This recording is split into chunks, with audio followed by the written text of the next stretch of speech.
Assalamualaikum warahmatullahi wabarakatuh. Selamat pagi, selamat siang, selamat sore, dan selamat malam untuk para pelajar di seluruh Indonesia. Pada hari ini kembali YouTube Suryadi AJ mempersembahkan sebuah materi pelajaran bahasa Indonesia kelas 10 untuk SMA, SMK, dan kelas 8 untuk SMP atau MTS dengan tema teks laporan hasil observasi atau yang dikenal dengan teks LHO. Baik, sebelum kita mengikuti pelajaran ini, berikan semangat untuk para pelajar Indonesia yang pada hari ini masih dalam keadaan terpapar COVID dan juga masih dalam suasana PJJ, pembelajaran jarak jauh. Semangat untuk para pelajar hebat Indonesia. Baiklah anak-anakku, sebelum kita belajar tentang materi ini, maka kita berdoa dulu. Mudah-mudahan pada pembelajaran ini materi kita akan berjalan dengan lancar. Berdoa dimulai.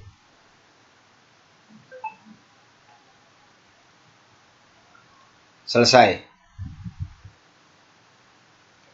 Yang pertama yang akan kita pelajari adalah tentang pengertian sebuah teks observasi. Yang dinamakan dengan teks observasi adalah sebuah teks yang menjelaskan informasi umum tentang sesuatu seperti alam, tumbuhan, hewan, dan lain sebagainya berdasarkan fakta dari hasil observasi yang telah dilakukan. Jadi teks ini merupakan sebuah hasil observasi ya. Sehingga apabila kita di dalam membuat teks ini berdasarkan pada hasil teks observasi.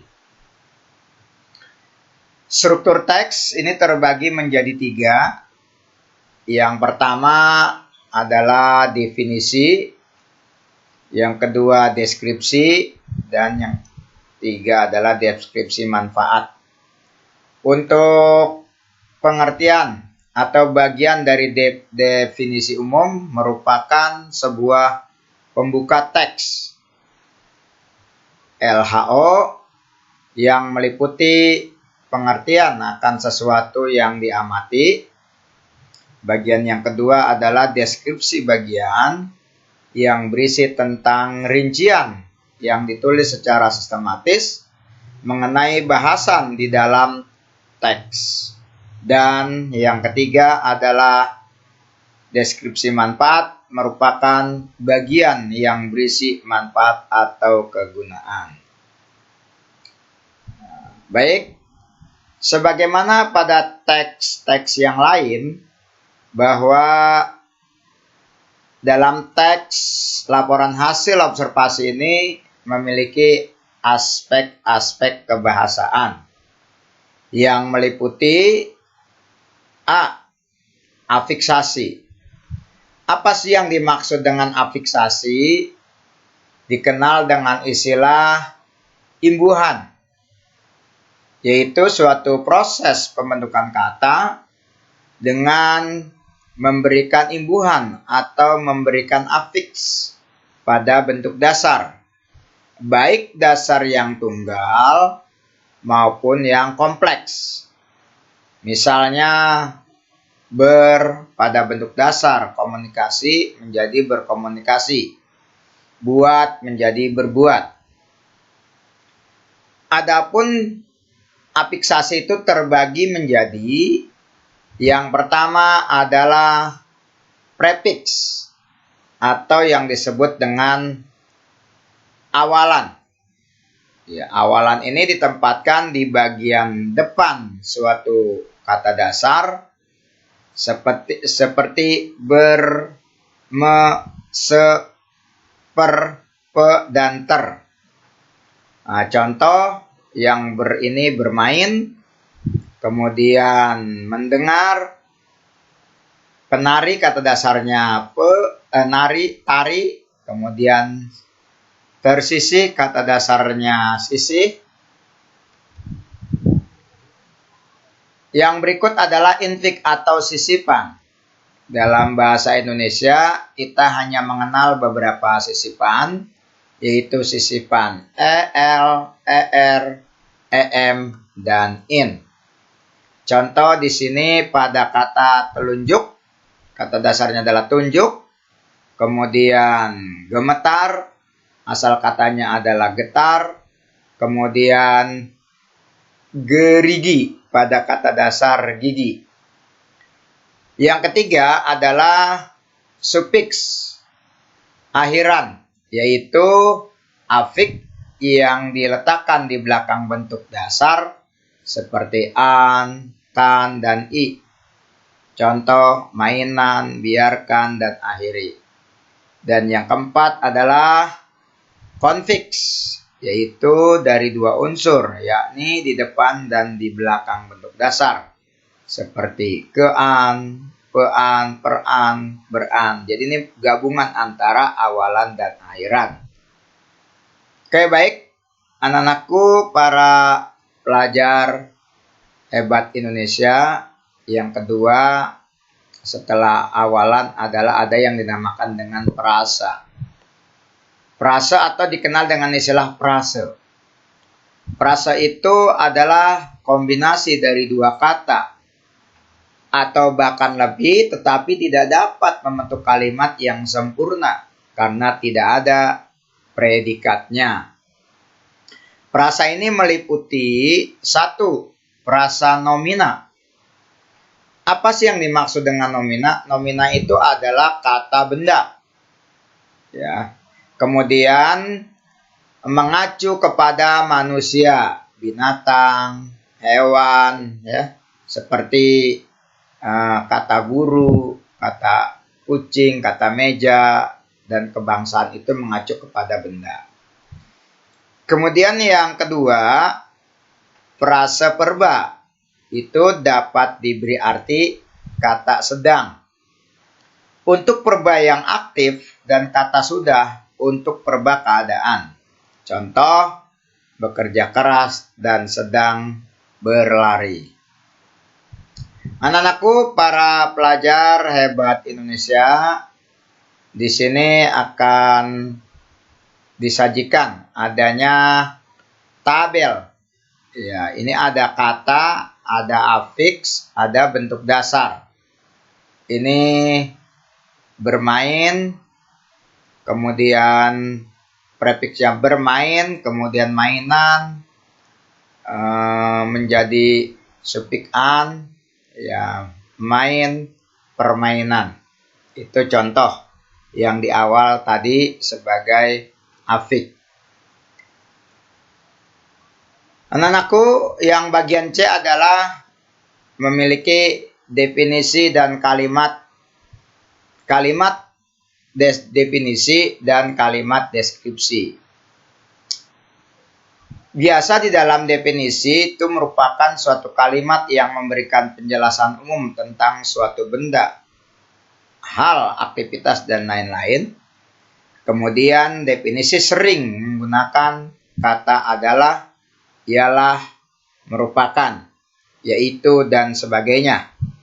Contoh, mamalia adalah hewan yang menyusui. Manusia adalah hewan yang memiliki akal. Nah, itu kata adalah itu dikatakan definisi. Kemudian yang kedua, yang dinamakan dengan kalimat deskripsi. Deskripsi itu merupakan suatu kalimat yang menggambarkan sifat atau ciri-ciri khusus dari suatu benda. Misalnya berupa ukuran, besar, kecil, tinggi, rendah, warna, merah, biru, kuning, rasa, manis, pahit, dan sebagainya. Contoh di sini Ikan paus memiliki tubuh yang sangat besar. Yang keempat, D. Kalimat simpleks dan kalimat kompleks. Ya. Kalimat simpleks atau kalimat kompleks itu adalah kalimat suatu kalimat di mana hanya terdiri dari satu verba utama. Hal ini dikarenakan pada kalimat simpleks hanya mempunyai satu peristiwa, aksi maupun tindakan. Contoh, kalimat ini umumnya mempunyai pola SP, SPOK, SPO, SPOK, pelaku. Contoh, Pina membersihkan meja di ruang tamu. Ini subjeknya adalah Pina, kemudian predikatnya membersihkan, objeknya meja, dan keterangannya adalah di ruang guru. Itu yang SPOK.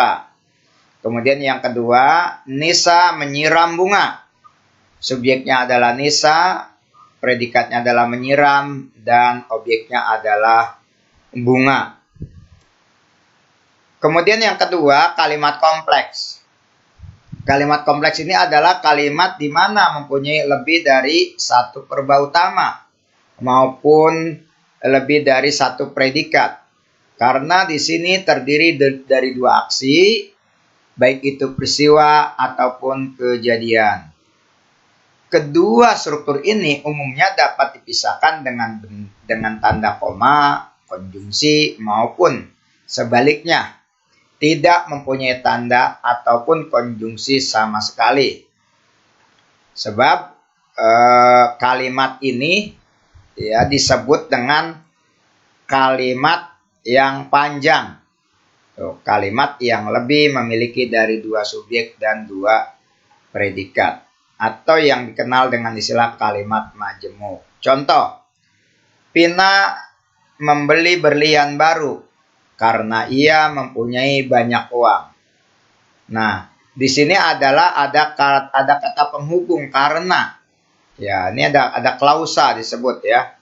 Pina subjek, membeli predikat, berlian baru objek. Di sini ada klausa atau C penghubung ya. Ia subjek mempunyai predikat, kemudian banyak uang adalah objek.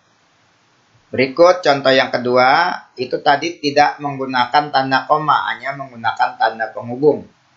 Yang kedua adalah menggunakan tanda koma.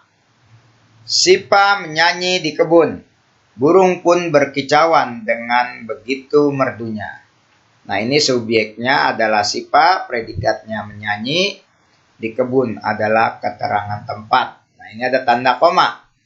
Burung pun berkicauan. Nah, burung pun sebagai subjek, berkicauan sebagai predikat, dengan begitu merdunya sebagai keterangan. Anak-anakku, para pelajar hebat Indonesia, demikian materi kita pada hari ini. Cukup sekian, terima kasih atas segala perhatian, dan sampai berjumpa kembali. Wassalamualaikum warahmatullahi wabarakatuh. Terima kasih.